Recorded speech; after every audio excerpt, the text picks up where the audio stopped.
Quelle relation vous entretenez justement avec la mairie ou de quelle manière vous êtes associé à la décision, aux décisions quoi, ou aux réflexions?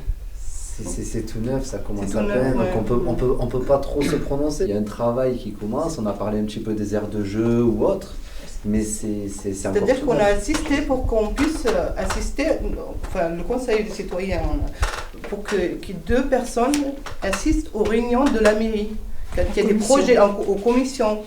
Il y a une amélioration de jour en jour parce qu'au départ on reçoit que des doléances, on veut ça tout de suite, maintenant, sans tenir compte que nous on a un budget à respecter, on a différentes délégations, donc pour répondre tout de suite, donc, il y a ces échanges qui doivent être faits avec le citoyen, mais bon, des fois les réponses ne sont pas immédiates, que ce soit par manque de moyens, par manque de personnel ou autre, mais la volonté politique est vraiment d'être à l'écoute des habitants et notamment de donner surtout une réponse. Il y a des réponses qui peuvent être négatives, mais au moins la réponse est donnée. On ne laisse pas les habitants dans le flou, à savoir, ils s'en foutaient de nous, ils ne font rien pour nous. Non, on donne une réponse, même s'il y a les négatifs. Parfois on peut parler, puis quand on parle, bon, les décisions, nous on a l'impression, elles sont déjà, enfin moi c'est mon opinion personnelle, elles sont déjà, en fait tout est déjà un peu décidé.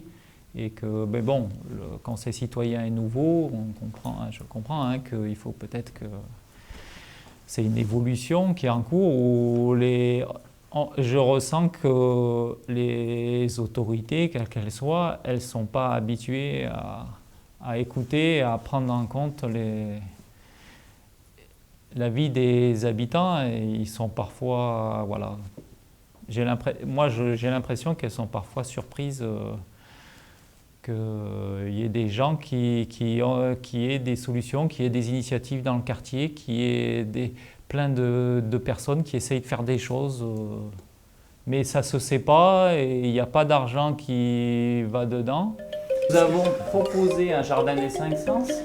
Nous avons fait la proposition, c'est Michel qui nous a demandé de l'écrire. Oui, c'est bien. Donc on l'a écrit. Maintenant, on aimerait aller au-delà des préjugés et que nous, on fait des propositions qui sont bénévoles et qui apportent, à mon avis, quelque chose au projet. Et si le projet, il est déjà ficelé, mettons, Il n'y a rien qui est ficelé. thérapeutique. Depuis le début d'année, mais la mairie est beaucoup plus attentive, je sais pas, aux membres du conseil citoyen. On est un peu plus écouté. Donc ça nous donne du baume et on s'est dit il faut repartir. Parce qu'en fin d'année, on avait eu un coup de blues, quoi. Parce qu'on faisait des actions, on avait beaucoup de démarches et on n'avait pas de retour des collectivités et donc ça nous gênait, surtout. Parce que les habitants, lorsque vous faites des actions, ils vous connaissent, quoi. Vous les rencontrez en ville et ils vous disent vous en êtes où? Et si vous n'avez rien à apporter, vous dites ben oui, ça vient, mais vous le dites une fois, vous ne le faites pas deux fois. Il faut qu'il y ait un retour parce qu'ils vont s'user rapidement s'ils voient qu'il n'y a pas de résultat par rapport à leurs interventions. Pour moi, c'est pas un café, quoi, le conseil citoyen. C'est pas pour polémiquer, c'est pour essayer d'avancer. Et concrètement, c'est vrai qu'à un moment, j'avais arrêté d'y participer l'année dernière parce que bon, c'est vrai que je trouvais que ça avançait pas assez, quoi. J'aurais besoin qu'il y ait plus de choses.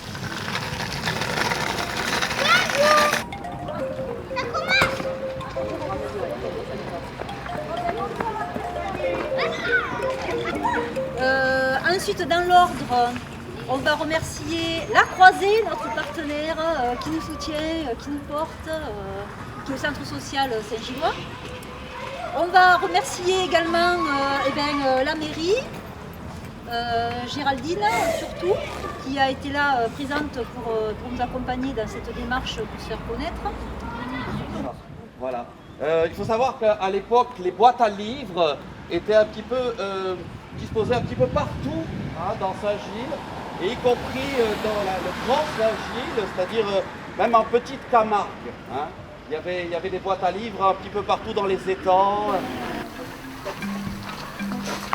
L. C'est un L en...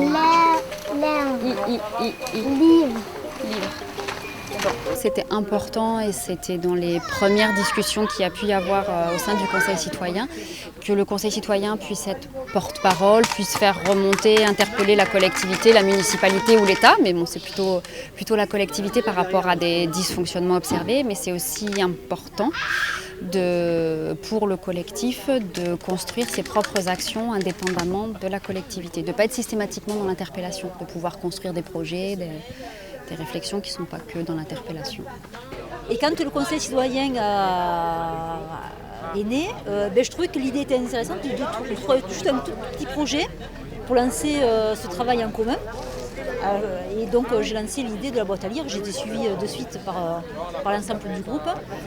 Beau petit projet pour mettre en place le Conseil citoyen. L'emplacement de ces poteaux métalliques indique l'emplacement des anciennes boîtes à livres. Il y en avait beaucoup, vous voyez. Il y en avait sur tout le chemin, des boîtes à livres, il y en avait vraiment partout.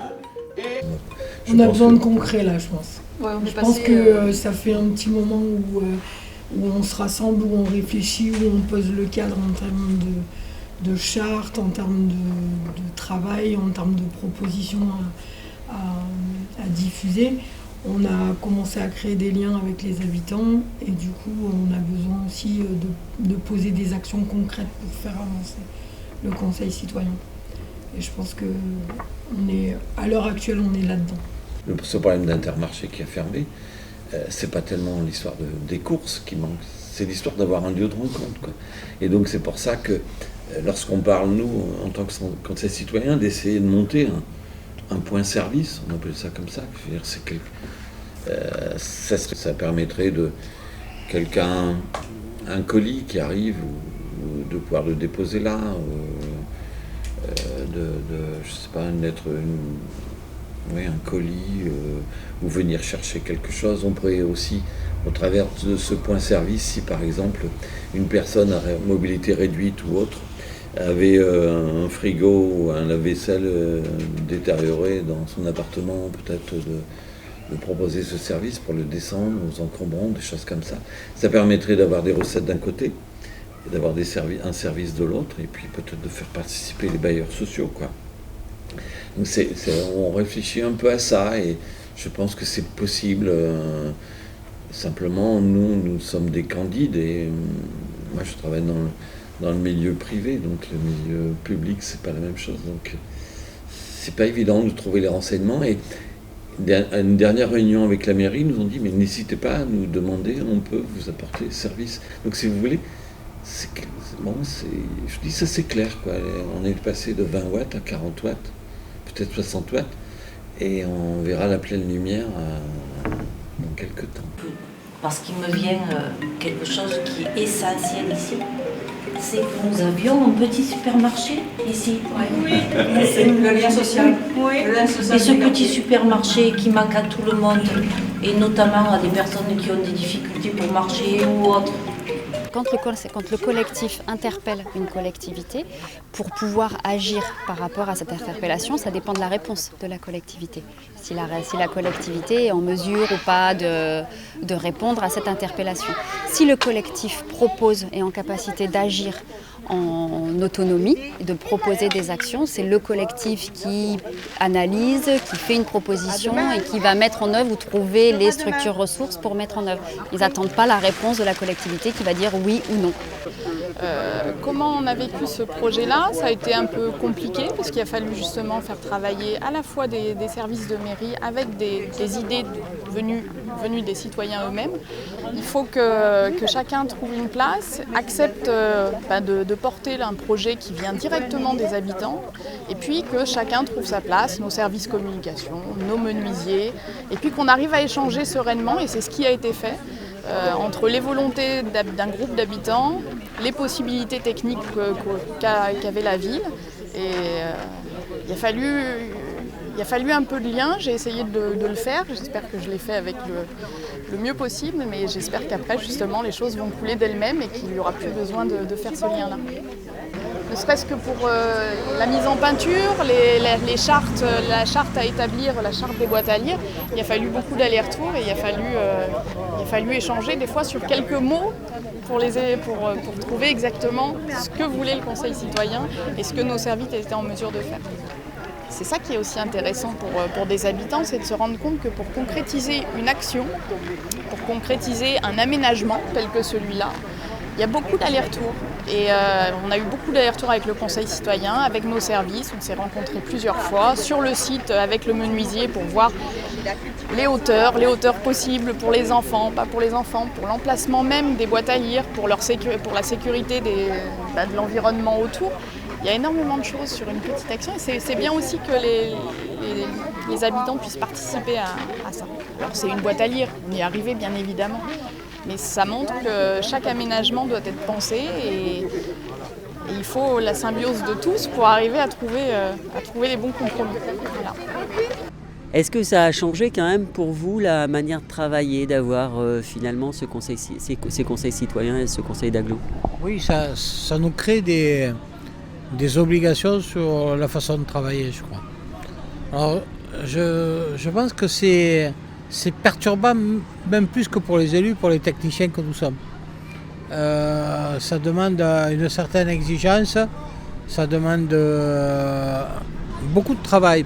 Donc voilà, il y a effectivement des endroits où ça fonctionne très bien. Après, c'est pour ça que j'ai insisté à un moment donné sur l'importance d'avoir une gouvernance en même temps partagée avec l'ensemble des partenaires, mais aussi un pilotage opérationnel derrière qui tienne et un portage politique aussi de ces démarches, parce que c'est effectivement très important.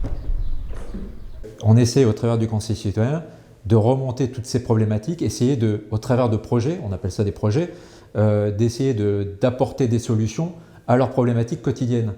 Et une des problématiques aussi, il y a beaucoup de personnes qui n'ont pas de cours, qui n'ont pas de jardin, qui n'ont pas d'extérieur. L'idée qu'on a vue ce matin du jardin partagé, c'était ça.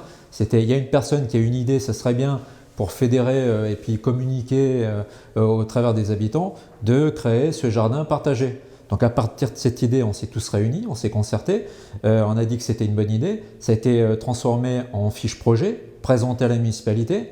La municipalité a vu que c'était un projet qui avait tout son intérêt et a mis à disposition ensuite ce jardin partagé. Donc voilà, ça c'était une des problématiques qui a été réalisée et l'action a été menée jusqu'au bout. Donc après, voilà, on continue, il y a des projets de tout ce qui est réappropriation des places publiques, ça fait aussi partie des demandes des habitants d'améliorer toutes ces places publiques et les revaloriser par des végétaux, par des bancs, par des jeux pour les petits-enfants. Enfin voilà, c'est toutes les problématiques qui ont été mises, je dirais, dès le lancement du Conseil citoyen qu'on essaye de mettre en place. Forcément, il faut des budgets, il faut des aides, d'où les partenaires, que je remercie d'ailleurs au passage. Ah bah si, c'est important. L'État, le département, la municipalité. Michel, en 6 mois, qu'est-ce que nous avons obtenu par rapport aux désirs des habitants de Saint-Ambroise que nous avons interviewés? Eh bien, Polly, je pense qu'on a bien avancé. Nous avions posé 2 questions aux habitants. Qu'est-ce qu'ils pensaient sur les jardins partagés familiaux de Saint-Ambroise que nous voulions relancer, et la deuxième question, ça avait été la question de l'habitat. Alors pour les jardins, on est sur le point de pouvoir inaugurer ceux-ci avec le préfet, le maire, le président de la communauté de communes, etc. Normalement fin novembre, début décembre. L'association de gestion des jardins sera fondée au mois d'octobre et tout a l'air de se présenter très très bien pour l'an prochain. Et nous espérons pouvoir avoir des jardiniers au mois de février. Ça, c'est sur la partie des jardins. Et sur l'habitat, nous avons obtenu 2 choses. D'abord, la participation du Conseil citoyen à l'organisation d'une journée porte ouverte, salon, forum, on l'appellera comme on voudra, qui aura lieu en fin mars, début avril de cette année 2018. Qui va permettre d'informer les propriétaires, les locataires, les propriétaires bailleurs de leur possibilité d'obtenir des aides pour rénover l'habitat, pour améliorer cet habitat. Et également, nous avons obtenu de la mairie qu'elle mette à disposition une des maisons qu'elle possède, la photographier et de pouvoir faire un appel à projet pour essayer d'avoir des idées de comment rénover ce bâtiment. Ça n'engage à rien, mais ça permet de provoquer une réflexion de la part des habitants sur la qualité de leur logement. Voilà, ça c'est ce que je pense que nous avons obtenu pour le moment, réellement. Et c'est pas mal, je trouve. On a prouvé qu'on n'était pas, on était compétents dans nos domaines. C'est pas parce qu'il y a des habitants des quartiers prioritaires ou des représentants d'associations lambda qu'on n'a pas une compétence extérieure. On a tous eu une vie, un métier. Donc ils se sont aperçus qu'effectivement, alors je reprends le terme de compétence, on savait de quoi on parlait dans les sujets. On n'était pas là non plus pour faire bonne figure. Hein. Et ça aussi, ils avaient besoin aussi de le voir et de le comprendre. Hein. C'est pas, comme je dis, c'était nouveau pour les mairies, nouveau pour les agglos, nouveau pour les élus, nouveau pour tout le monde. Donc ça a été aussi un travail avec ces élus et avec les mairies, enfin même ce travail de tout le conseil citoyen, de dire, attendez, on existe, on n'est pas des révolutionnaires, on n'est pas là pour vous remplacer aussi, parce que je me mets à la place d'élus qui sont des élus, ils se retrouvent avec un conseil citoyen qui, soi-disant, est là pour rapporter, je dis soi-disant, rapporter la parole des gens du terrain, alors qu'eux ont été élus par ces personnes. Ça doit être compliqué pour eux quand même de... Hein, c'est... Ouais, chacun trouve sa place. Voilà, il fallait trouver sa place, et puis je pense qu'on y arrive petit à petit. Il faut vraiment qu'on travaille de manière professionnelle et qu'on considère le conseil des citoyens de manière professionnelle pour qu'on puisse travailler. Et que le conseil citoyen soit une coquille pleine. Une instance reconnue de façon à ce qu'on puisse traiter sur un pied d'égalité avec tout ce qui existe déjà et qu'on ne soit plus informé en dernière minute et que qu'on trouve notre place en fait dans cet organigramme. Qu'on trouve notre place, parce que je crois que c'est aussi parce que le fait qu'on est très récent que c'est pas encore le cas. Mais on monte en puissance, j'allais dire.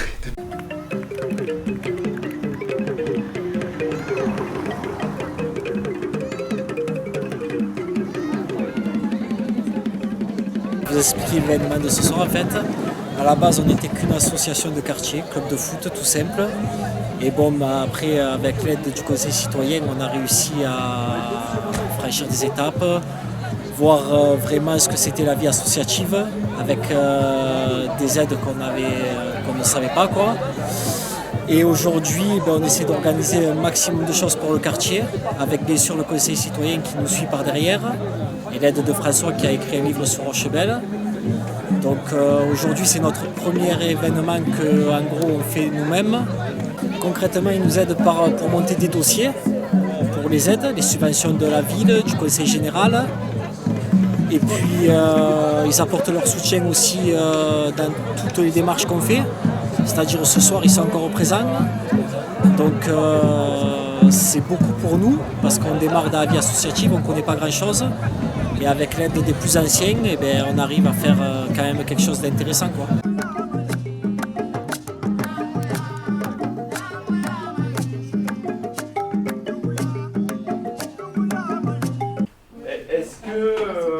Parler de la question du transport sur Val-de-Gour peut-être?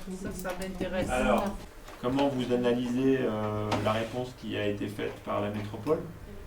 Je pensais en savoir un peu plus ce soir en fait. La demande, la lettre, il n'y a pas de réponse satisfaite. Enfin, moi le courrier pour l'avoir lu. Vous voulez quoi là? Pardon. Quelqu'un peut le lire à haute voix pour tout le monde. Vous avez de l'eau. Mesdames, Messieurs, j'ai pris connaissance de votre courrier en date du 21 mars 2017 concernant la desserte de votre quartier. Il a retenu toute mon attention, correspondance et rabattement. Je comprends que la restructuration du réseau soit venue changer vos habitudes de déplacement. Jusqu'à la rentrée septembre, il y avait l'ancienne ligne G qui passait de Champion qui descendait de Val-de-Gour, qui passait par l'ancien Champion, nouveau Carrefour Market qui remontait vers le collège Condorcet, qui passait ensuite par le lycée Voltaire, qui faisait un dépôt là-bas, le foyer des jeunes travailleurs, et qui ensuite descendait jusqu'à ici. Cette ligne n'existe plus. Elle est remplacée par une ligne spéciale qui passe 4 fois par jour, à 7h40, midi, 13h30 et puis 17h. Maintenant je vais vous montrer les multiples arrêts qu'il faut faire pour pouvoir aller d'un endroit ou à un autre. Donc on va y aller et là vous pouvez voir que les horaires du bus sont vachement espacés, on ne peut plus le faire. Sachez cependant que le principe de correspondance et de rabattement sur les lignes fortes que sont T1, L2 et L3 améliore l'offre proposée à l'ensemble des clients du réseau Tango. En effet, plus les points de correspondance sont développés, plus cela permet des itinéraires de déplacement variés. Desserte de Pôle emploi et de la mission locale jeune. Il est effectivement nécessaire d'améliorer l'accès à Pôle emploi qui est situé sur la route de Sommières. J'ai demandé à mes services d'étudier l'implantation d'un nouveau point d'arrêt dans l'axe de la rue Louis Proust. Pour rejoindre la mission locale jeune, vous pouvez prendre la ligne 3 en direction de la gare, puis la ligne 5 en direction du CHU Carremo avec une correspondance à la station du Haudard. De la gare Saint-Césaire, vous êtes à moins de 500 mètres Je l'affiche en même temps. de la LNJ. On en est là, je crois. Parce qu'il faut qu'eux, ils viennent constater les jeunes qui montent dans le bus, dans les tangos. La ligne du bus, là, les 101, les histoires comme ça, ils sont tout le temps bondés. Pour essayer d'avoir, pour avoir tenté de les prendre, c'est impossible. Parce que là, par exemple, les trois qui passent ici à PCV, donc les gens de Val-de-Gour qui veulent faire la correspondance à Trio, donc ils descendent. Ici, donc, il y a, beaucoup de démarches pour aller à Trio pour prendre les 2 ou les 8. Donc, il y a toujours un problème. Ce problème de bus incessant, trop de monde dans le bus, tout le temps en retard. Des tours et des tours pour les jeunes qui vont au lycée. Camille, moi je suis sidérée d'entendre des réponses comme ça. On nous prend vraiment pour des gens qui comprennent rien. Ils nous expliquent des choses qu'on a tout à fait compris, qu'on n'a pas besoin qu'ils nous précisent là-dessus. C'est pas trop ça le but du courrier. Alors je me demande si tout ce qu'on fait, est-ce que ça sert à quelque chose ou pas du tout. Est-ce qu'on trouvera une solution ou pas, ou est-ce qu'on devrait peut-être faire autre chose que de faire la légitimité du conseil citoyen, là, elle est où? Est-ce que tout ce qu'on fait, est-ce que ça sert à quelque chose? Est-ce qu'on sera entendu ou pas du tout? Est-ce qu'on est obligé de subir tout ça? Je sais pas moi. Mais la légitimité du conseil citoyen, là, vous avez saisi. C'est ça qui me perturbe. Vous avez saisi le président de l'I-Métropole. Vous avez une réponse. Si elle ne vous satisfait pas, cette réponse, vous avez encore la possibilité d'interpeller le préfet là-dessus. Et quelle peut être l'efficacité de saisir le préfet et quelle attitude il peut avoir? Le préfet, il va faire sa petite enquête, il va voir auprès de l'I-Métropole s'ils ne peuvent pas faire un effort, et puis après il va prendre une décision. À un moment donné, est-ce qu'il serait possible de faire une réunion avec lui? Oui, voilà. Parce que on va commencer par un courrier. Monsieur Lachaud est venu à Pissevin, il y a eu quand même un résultat, 2 arrêts supplémentaires. Est-ce qu'on ne peut pas lui demander de venir s'expliquer? Quelle est votre décision? Est-ce que vous voulez effectivement engager ce type de procédure? Il faut saisir un courrier. Donc, saisir le préfet. Saisir monsieur le préfet par un courrier. Parce que déjà, monsieur le préfet était interpellé le jour où ils ont fait l'inauguration de la pharmacie là-bas à Val-de-Gour. Il était interpellé par des mamans qui sont venues interpeller le préfet sur le bus, sur Rappel-Michel. Et là, il a dit qu'il va voir avec l'I-Métropole qu'est-ce qu'il doit faire. Mais maintenant, si on saisit, nous, comme conseil citoyen, en plus avec un courrier explicatif adressé à monsieur le préfet, que voilà la réponse, voilà ce qu'on a écrit, voilà ce qu'on a envoyé, et voilà la réponse qu'on a reçue de monsieur Lachaud. Peut-être qu'il va intervenir. Moi, je dirais le courrier plus le préfet. D'abord, on lui envoie, il fait son enquête, après son contrat de vie. Les nouvelles circulaires qui sont sorties sur les conseils citoyens prévoient que le conseil citoyen, si il n'arrivait pas effectivement à fonctionner correctement, pouvait sur certains points interpeller le préfet. Si eux en ressentent le besoin, bien sûr que je me fais l'intermédiaire et que ça se fait comme ça. Il y a une chose qui est quand même importante, c'est que déjà, au niveau de la municipalité, il y a une collaboration. Déjà, si on n'a pas une municipalité qui est favorable à l'émergence d'un conseil citoyen, parce que souvent j'ai entendu dans différentes réunions, même au niveau du département, certaines municipalités parlent de pouvoir contre pouvoir. Ça me fait bondir. Je veux dire, on n'est pas dans un pouvoir contre pouvoir, on est dans un partage d'idées, dans des échanges d'idées. On ne va pas forcément être d'accord, c'est évident, mais plutôt c'est un travail collaboratif. On parle de démocratie participative, donc déjà si la municipalité est consciente qu'il faut une démocratie participative pour que les habitants d'un quartier participent au projet de ville, déjà c'est le point central. Donc on a la chance d'avoir une municipalité qui participe justement dans ce sens. Les décisions, qui les prend ? Les décisions sont prises... forcément, nous, on est représentants, on est élus. On doit prendre des décisions à un moment. Mais le tout, en fait, c'est pas de prendre la décision, c'est de prendre une décision qui est la bonne. Et pour qu'elle soit la bonne, il faut avoir discuté et réfléchi ensemble avec le collectif pour pouvoir après trancher. Il n'y a jamais, pour l'instant, en l'occurrence, il n'y a jamais eu besoin de trancher en opposition avec les habitants. On est élu pour et par le peuple. Donc ça paraît logique. Je sais que les élus municipaux disent que c'est un rôle consultatif, mais quand on lit la loi, etc., le fait d'être membre d'un comité de pilotage, on est membre du comité de pilotage au même titre que tous les autres partenaires. Donc ils ont un rôle politique. Moi, je le conçois comme ça, et c'est bien comme ça, je pense qu'il faut le concevoir.